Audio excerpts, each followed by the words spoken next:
Well, I'm trying to write up about my experiences, but I keep getting these stupid little writing blocks and everything else, and it's really kind of hard. So I might as well just sort of like video it down and try and get as much as I can on video, then I can transcribe it later. I mean, let's start from day one. Yeah, let's say just got off the ferry at about 4:30 in the morning. And the usual sight grabs you, lots of trike drivers and everything else, tricycles, and they're trying to pump their little business to take you into the main town. I thought, hey, 4:30 in the morning, it's quite cool, and I'll start walking, save money, and all that, you know. Didn't know exactly how much the trikes cost out there. Anyway, I started walking up the hill from the ferry port. I suppose it must have been around 5-ish, 5:30-ish. Then I heard the police sirens, and I thought, oh God, police sirens? What's going on here? And I see kids running around and all that, and I think to myself, oh, what the hell is going on? Is there some sort of, disaster or something? And, I heard there was some sort of new People's Army's activity in the region and all that. Anyway, I see all these kids running around, running down the hill, and didn't really pay too much attention to that. Then I thought I'd sort of like halfway up the hill, I sort of sat down on a seat and rolled a cigarette. Then I could hear more sirens. Then I see some police bikes come up and everything else. Then I can hear music, and then next thing I hear is literally hundreds of kids come running up the street, yeah, and they all ran past and everything else. I got my video out. I think I've got a video of it and watched it. I thought that was 5:30 in the morning. You know, all these schools were out jogging and everything else with police protection. I thought that's really cool, you know. Anyway, later on I found out they all met at the municipality or something else, the Coliseum in the town centre. Lots of rousing pep talks and everything else. Anyway, kind of long story short, so I just went up to, carried on walking, looked on my Google Maps as to where the likely area is, and I managed to find my way down to the port area, but it seemed pretty, quiet, so I just sat around taking in the breaking sun, the sunrise and cool breeze off the water, and I thought to myself, that's really nice. About sort of like 6:30-ish, I suppose. You start seeing some of these boatmen turn up and all that, all these with these massive, great big outriggers. Kept asking me, do I want a boat?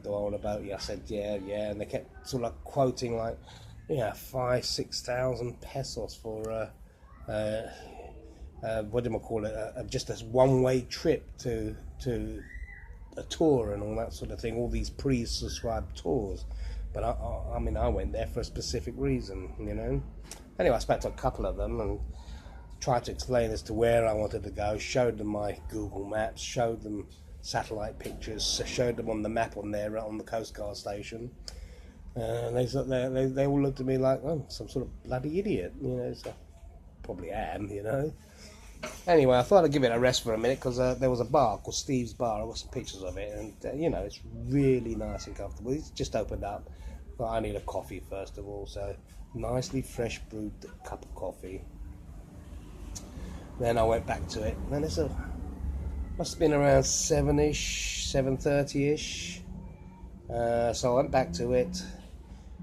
Grabbed a little bit of one of these little caldieras opened up, so I had a little bit of food, and then I started asking all the boatmen, look, I only want to get to Castile Point. I want to get a little fishing outrigger, and I heard you can rent them for up to 1,000 pesos. And I met this guy called Hendrix, and he's a captain of a boat and everything else, and we started talking and all that, and he quoted me really ridiculous numbers. Anyway, I sort of like wandered around a bit and went back to Steve's Bar, had another cup of coffee, spoke to a few other people, And well, in the end, one of the barmen went to speak to one of the concierges in the hotel, because he said, I know somebody who's got a boat. Yeah, I could probably do it for you, Chuck, quite cheaply. And it turned out to be Mr. Hendricks again, which is quite amusing. Anyway, I struck a deal with him, shook hands, everything else, 5,500 pesos for a trip down there to the end of the island and pick me up again. That's the most important thing, pick me up again. We shook hands and everything else, and then he went off to do some paperwork, evidently. So I'm still stuck in Steve's bar, but I did go. I thought to myself, I better please Alex, and just to cover myself, I went and did a little bit of shopping. So I bought a couple of litres of water and a few packs of noodles and a few tins of stuff and all that, tin of Spam, just in case. Yeah, could keep them there. Anyway, the Coast Guard, not the Coast Guard, sorry, Hendricks came back and said, well, the Coast Guard wants to see you. And I said, why? Because he thinks you're an idiot. Because I have to file, they had to file my name, address, everything else, tourists, all this to be safe. And I was told there and then that the little fishing outriggers, they're not allowed to take tourists anymore, so I had to take the big boat. That's why the tourist boats. Anyway, I went to see the Coast Guards, and they were looking at me rather, why the hell do you want to stay on the end of the bloody island, sort of thing, and they were a bit concerned and all that sort of thing. And I spoke to a guy called Lewis, who seemed to be some sort of bigwig in the community. And again, he said, well, look, you're going to have to go and speak to the Coast Guard commander. You can't just sort of like, hire a boat and go to the middle of to the middle of nowhere without anyone knowing where you are. So, anyway, we went up to the main Coast Guard office. And again, all these Coast Guard people, what the hell are you doing? What do you want to do this for? And it's just a challenge, just to test myself and just to see if I could do these sort of things, and blah blah blah. One of them was talking to me again about these New People Army, some of the Muslim groups that are quite prevalent around this area, because the tourists are being kidnapped and all that sort of thing. And I said, well, look, if you want me to be safe, just give me your M16. I'll be happy. Anyway, the station commander eventually said, look, okay, it's down to me. It's up to you. If the boatman's willing to pick you up, that's fine. Don't go.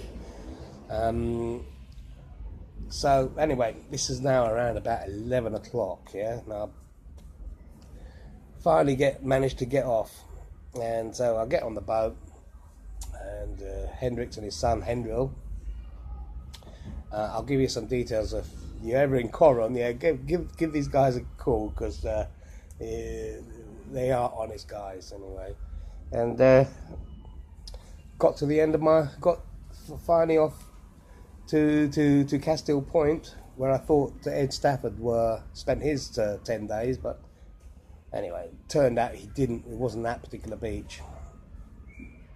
So I get there and I see some shacks up there, and I see looks like signs of life and everything else. I said, well, there's people living here, and they said, no. These only the fishermen use it in the high season, so they disappear when the high season's off and all that. So there's no one living on this part of the island. I even actually spoke to the Coast Guards. The Coast Guards told me there was no one living down there. So I thought, right, fine, okay. So anyway, I got off. You'll see the video of me getting off on the island. And I was looking around. I thought, this is my little bit of paradise for a couple of weeks anyway. So one thing I noticed, bloody sandflies, the drone and the buzz, and literally hundreds of them all on the beach. That was annoying. And I was walking up and down the beach, and it's full of crap. Not only just the natural flotsam, yeah, but it's full of fucking plastics and bottles and crap. And I was looking in the water as well. Beautiful clear water, but again, you can see all the crap that, everything gets thrown up and wafted away. And that was really kind of annoying, a little bit of a bummer, Anyway, I noticed there was from the beach, there was apart from the huge jagged cliffs and everything else, I noticed there was a path and it looked like going into the jungle, a sort of jungle-y bit and everything else. I thought, oh, I'm going to explore that later. There might be some food and everything else. There might be some water there. Anyway, for the first day, I noticed straight away that the heat. Yeah, so I was looking at my options, and I saw this rundown old shack. I noticed someone had built a platform underneath a tree. That turned out to be the coolest place. I mean, I was getting a breeze off of the water. It was a warm, humid breeze. And then I was getting a cool breeze coming down from the mountain. So that was, you know, why didn't they build the shack there? Anyway, I looked at the shack and it was all broken and run down, but at least I didn't have to build something from scratch. Just had to repair that one. And there was a couple of little bits and pieces. People to like built little like bed things inside the rocks and everything else, and the holes in the rocks. And I thought, oh, that's cool. It's going to be useful for an emergency. Stuff there I can use and all that. Anyway, for the first day, first afternoon basically, I just sat around doing sod all. Yeah, and this is where I made my mistake. I went for a swim and couldn't be bothered to do anything, so I had my first packet of noodles and a tin of sardines, I think it was, you know, cheap little small tin of couple of bits of sardines in it, and that was okay. I just sat down for the rest of the time, and before I knew it, I drunk 1.5 litres of water. So I'm sitting there with half a litre left. I'm thinking, oh, George, because I used some of it for cooking, yeah, doing the noodles as well. I thought, are you fucking idiot, yeah? You haven't done anything. You haven't even started to look around. You're just sitting there in the heat, and this is, honestly, it was hot. I'm in this sun trap, you know? The sand was baking hot. The sun on my back was hot. One thing you don't notice, you know, she said it catches up on you very quickly. Anyway, this is now getting on to be about like 6 o'clock in the evening, and it starts to get dark and everything else. So it starts to get dark, and I thought I'd just settle down for the night. Anyway, that's day one. Had a pleasant evening. The only thing that really annoyed it is, you know, at a certain time of the afternoon, the sand flies start to die down, and you get the regular flies. The regular flies just swarm all over you, and then around about early evening, the mosquitoes come out, and they fucking annoying little shits, you know. I couldn't sleep in the little shack because I was actually eaten alive. So I spent the night underneath the tree where the breeze was, and you know, it's okay. It's one of the things I should realise I should have brought with me is a bloody mosquito net. You know, I've got these mosquito spray repellent things, yeah, got them from Poundland. Don't buy them; they're waste of bloody money, even from Poundland. So these mosquito repellents were useless. I did make a little fire, and the smoke kept some of the mosquitoes away. That was quite good. Anyway, I settled in for a pleasant evening, sitting under the stars, well, under the tree, under the stars. Had a midnight swim as well. Just basically chilled out for the first day. And I'll leave it at that. I'll do another video in a minute for the second day. See if I can remember other bits and pieces. But that first day was pretty uneventful. Catch you later.